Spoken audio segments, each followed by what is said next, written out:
Não pode ser, de forma alguma, na base da imposição. A cota de tela existe no Brasil desde os anos 30. Querem novamente voltar com essa rachadinha dos milhões da cultura. Esse projeto é indutor da indústria brasileira.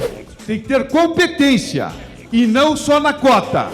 A indústria do audiovisual acrescentou 24 bilhões ao PIB nacional. Não vai funcionar. Grandes poderes trazem grandes responsabilidades.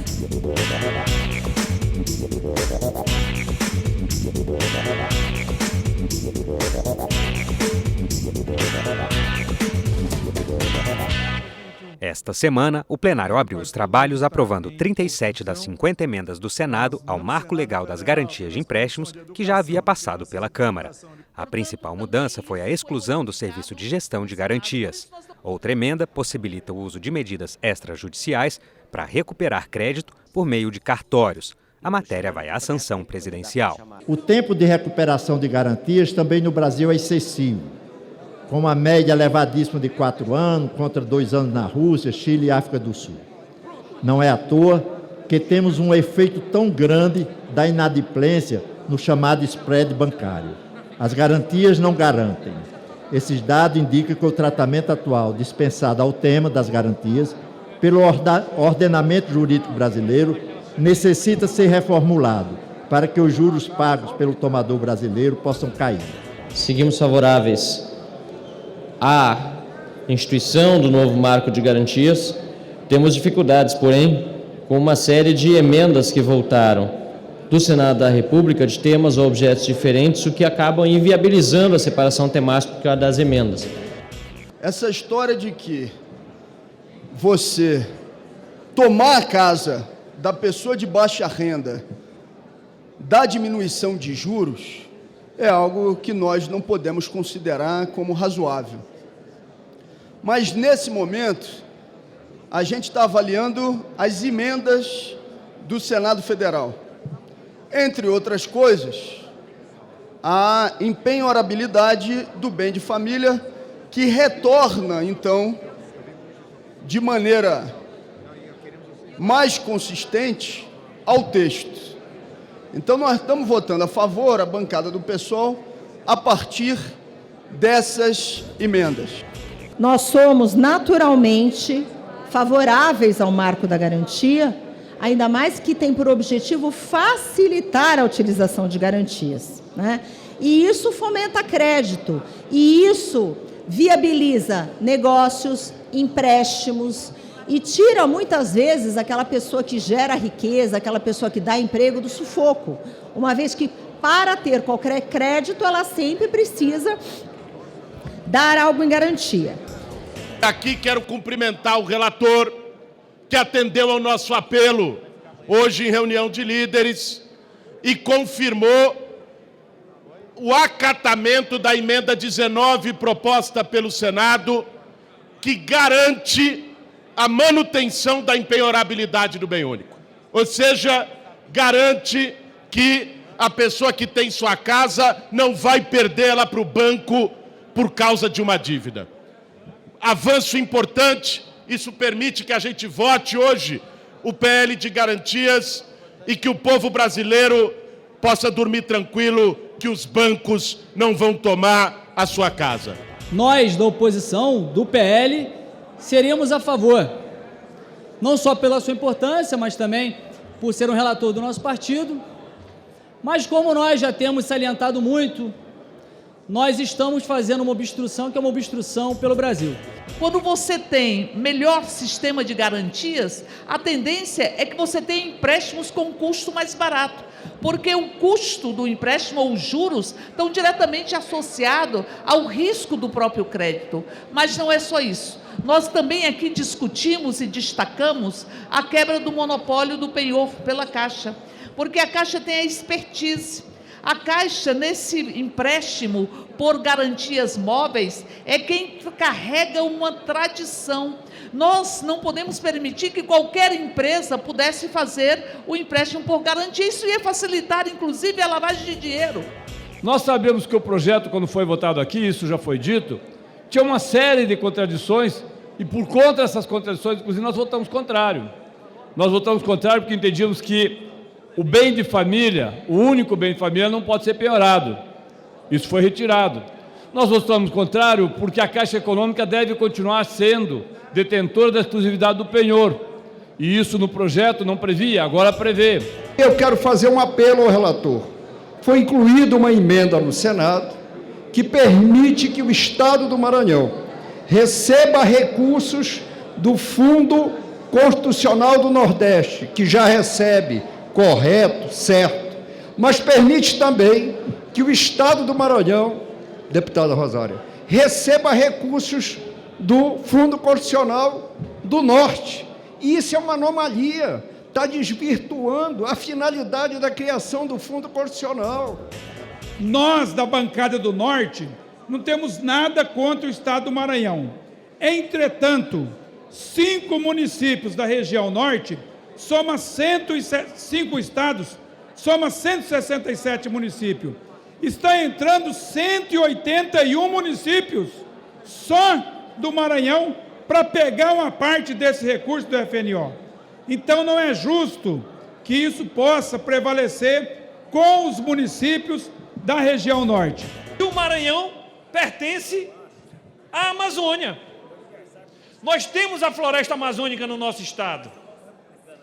Mais da metade do estado tem, com todas as suas implicações decorrentes. O Maranhão faz parte da Amazônia Legal. E quem define o que é a Amazônia Legal? É o IBGE.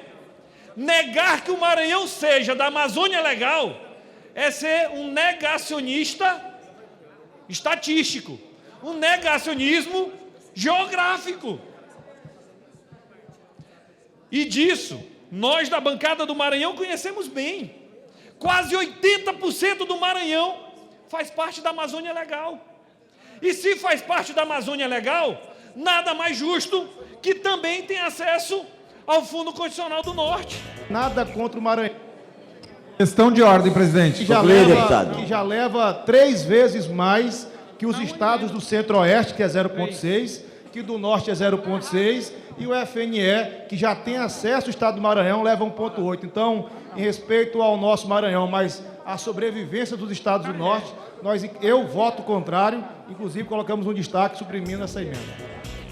Quem falou há pouco não conhece nem o Norte, nem a direção do Norte. E não conhece a dificuldade dos nossos municípios. O Norte, senhores, tem muito mais dificuldade do que o Maranhão. E veja a quantidade de recursos, gente. Basta ver. Para de querer ver. Não, veja as coisas, rapaz. Ora essa, rapaz. Maranhão e Nordeste, rapaz. Não é somente uma questão regional, mas sim porque esses municípios, porque grande parcela do estado do Maranhão compõe a Amazônia Legal. Essa é uma questão de justiça. Na cidade de São Luís, na cidade de Pinheiro, tem o Banco da Amazônia. Esses recursos são de extrema importância para que a gente possa garantir a preservação dessas terras. Vocês estão prejudicando o estado do Maranhão.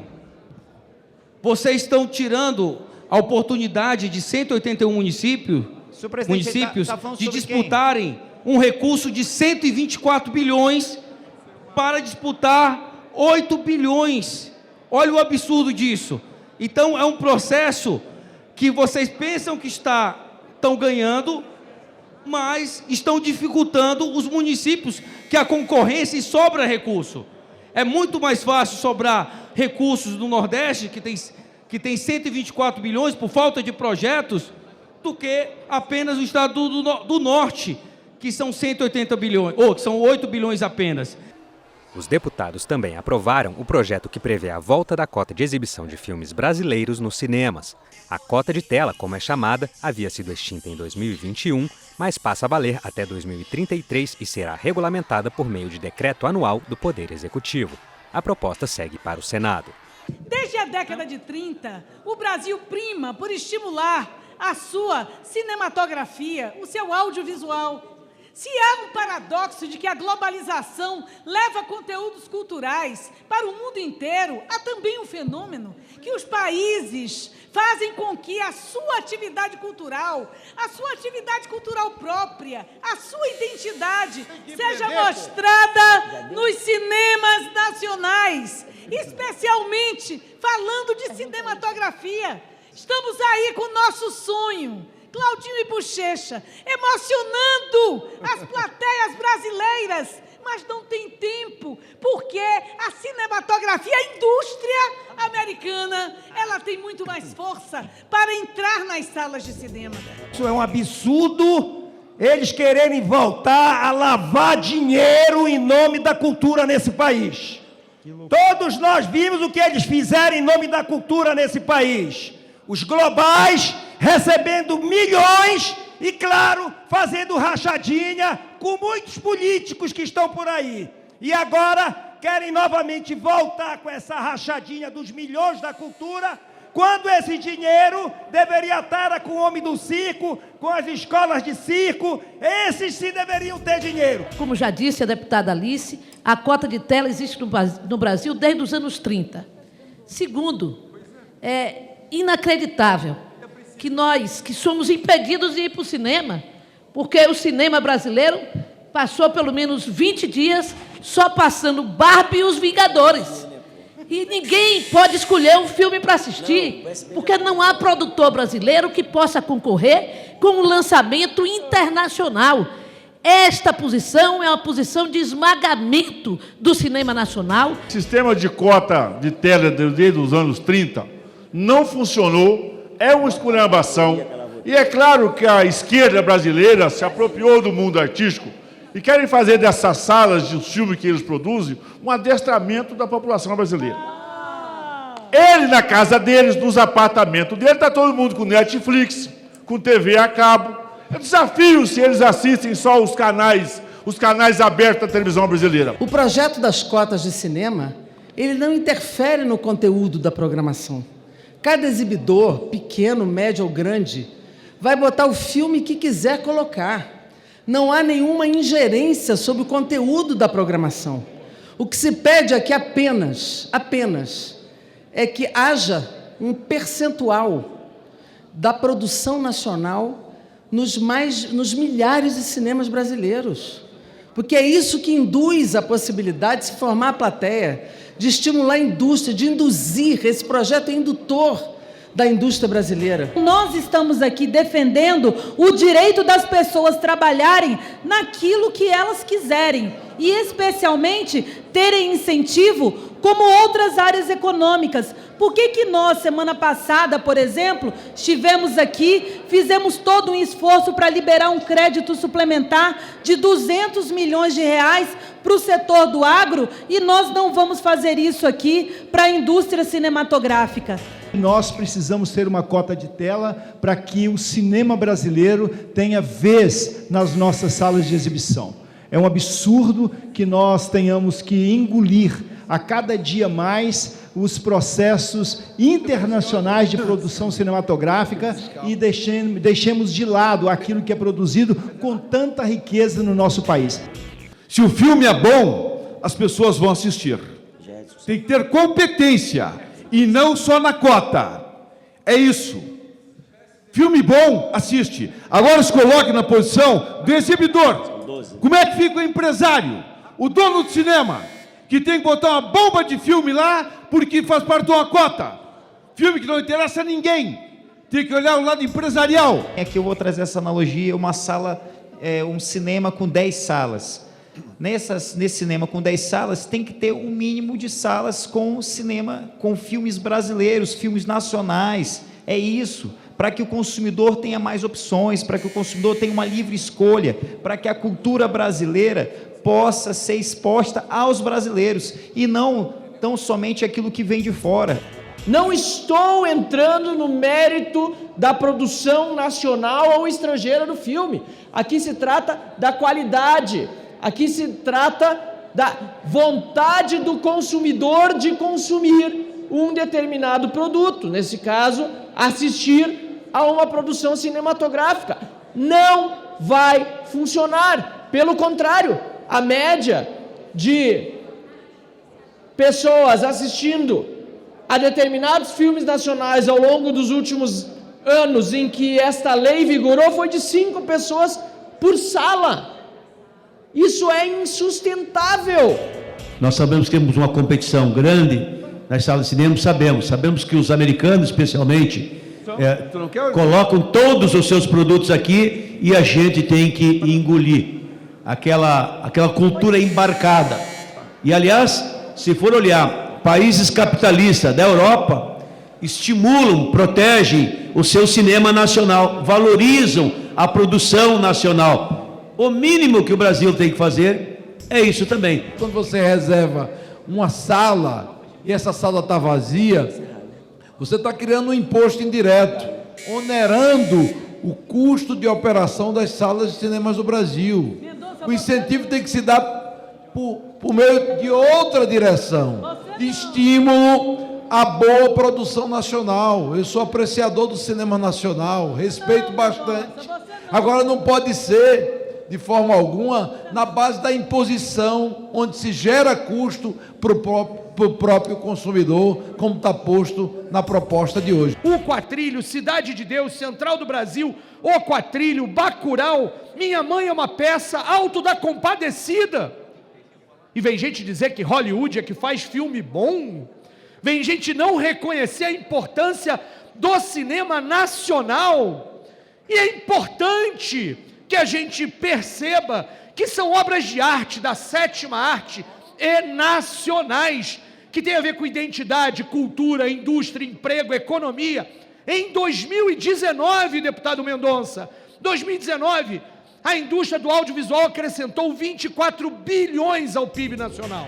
Quando as pessoas falam de política de cota para o cinema brasileiro, é justamente o que a gente está fazendo, dando uma oportunidade, induzindo o desenvolvimento de um setor que é potente no Brasil, que gera muito emprego, e assim a gente fez com o setor naval, assim a gente está fazendo em tudo aquilo que a gente quer ver como referência. Esse projeto, senhor presidente, ele resgata uma dívida com a cultura nacional, com as tradições nacionais, a reserva de tela, portanto, um instrumento jurídico importante para que os produtores do cinema nacional, os atores, possam ter um maior incentivo, um maior espaço, e ao contrário do que se possa pensar, gera emprego, gera renda. É uma forma de defender e preservar não apenas a cultura nacional, o cinema nacional, mas como valorizar os trabalhadores e trabalhadoras da cultura.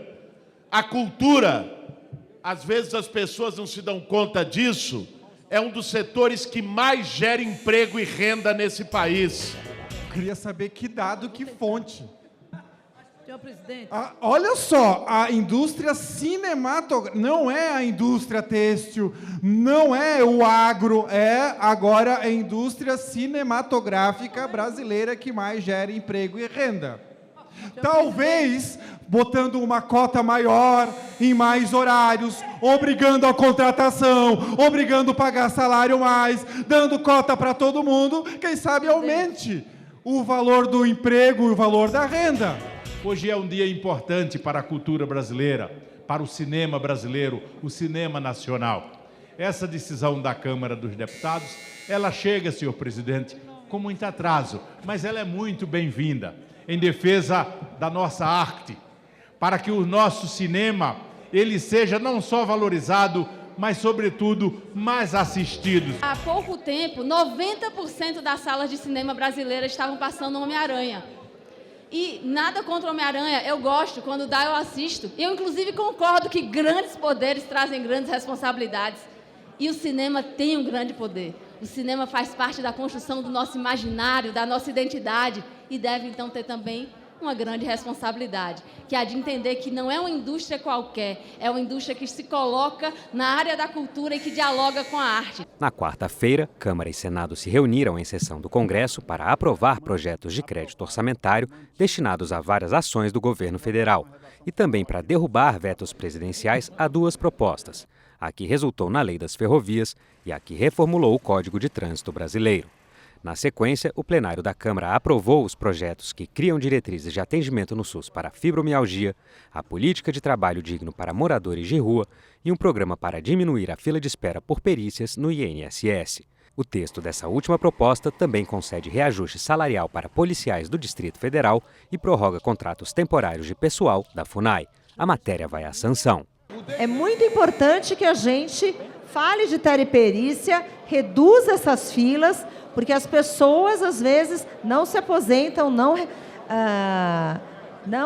recebem o benefício por causa dessa ineficiência do Estado. Então, isso é para reduzir fila e para viabilizar, para chegar o benefício na ponta. Na CCJ, nós lutamos muito para aprovar a questão da perícia judicial, conseguimos melhorar para os peritos, para o beneficiário do INSS. Mas aqui tem uma preocupação legítima dos médicos, que a perícia seja feita por outros profissionais que não sejam médicos. E isso pode comprometer o sistema e acarretar depois problemas infindáveis, muitos outros problemas. Existe uma preocupação da nossa parte também com a matéria no que diz respeito, por exemplo, a uma possível fragilização do INSS, principalmente no seu atendimento presencial. Essa é uma preocupação que nós não podemos tirar do horizonte. Para começar, no artigo 27, parágrafo 2º, dispensa a obrigação do perito médico federal fora da unidade federativa originária. Gente, isso não existe. O CRM é por Estado. Se eu sou médico em Minas Gerais, eu não posso ser médico em Brasília, eu tenho que ter outro CRM. Então isso aí já é um princípio violento que você fere aqui toda a ordem médica. E este projeto, ele também traz o reajuste das forças de segurança aqui no Distrito Federal. Isto foi objeto de uma medida provisória que foi transformada em projeto de lei e que faz justiça aos servidores da área de segurança aqui do DF. O projeto trata das forças de segurança do Distrito Federal, trata da FUNAI, trata do enfrentamento da fila da Previdência Social e é um projeto que é uma coletânea de jabutis e acaba, muitas vezes, sensibilizando os deputados a votarem favorável por conta de algum desses temas que está inserido no projeto. Votem no mérito dessa matéria, que é muito importante para o Distrito Federal. Um policial bem pago é sociedade mais protegida. Um policial com um bom salário é menos corrupção. Os povos nativos originários, açoitados pela persistência dessa ideia torta e torpe do marco temporal, são brasileiros. E aí há no projeto todo um arcabouço positivo para a sua proteção, para o respeito à sua dignidade. Também, como destacou o deputado Alberto Fraga, que rompe, inclusive, com essa obstrução obtusa, os direitos dos servidores policiais estão ali contemplados. Enfim, nós entendemos que esse projeto, que é aparentemente cheio de jabutis, de matérias diversas, é um multiprojeto de sentido muito positivo. Esse projeto é positivo num outro motivo. Ele possibilita uma melhor estruturação do atendimento a populações indígenas. E este é um recado deste Congresso. Esse mesmo Congresso que anda votando marcos temporais da vida, aqui diz, não, é preciso ter uma melhor estruturação da CESAI para o atendimento da saúde indígena. É preciso ter uma melhor estruturação da FUNAI, do Ministério dos Povos Indígenas. Temas de interesse nacional, debates em plenário, as reações e propostas dos deputados, fatos e opiniões. Quero, ocupando o senhor presidente a fala nessa sessão do Congresso Nacional, registrar mais uma vez a presença, senhor presidente, do vice-presidente da República, Geraldo Alckmin, lá no estado do Amazonas, com uma grande equipe de ministros que foram em socorro da situação de seca e de queimadas que invade a nossa região. São milhares de pessoas afetadas e o governo federal precisa socorrer o estado do Amazonas com a sua mão amiga no aspecto de enviar socorro e recursos para atender a população do estado do Amazonas. Hoje, senhor presidente, aqui em Brasília tem 46 dos 61 municípios do estado do Amazonas, com seus prefeitos presentes, pedindo, ministério por ministério, socorro para a nossa região.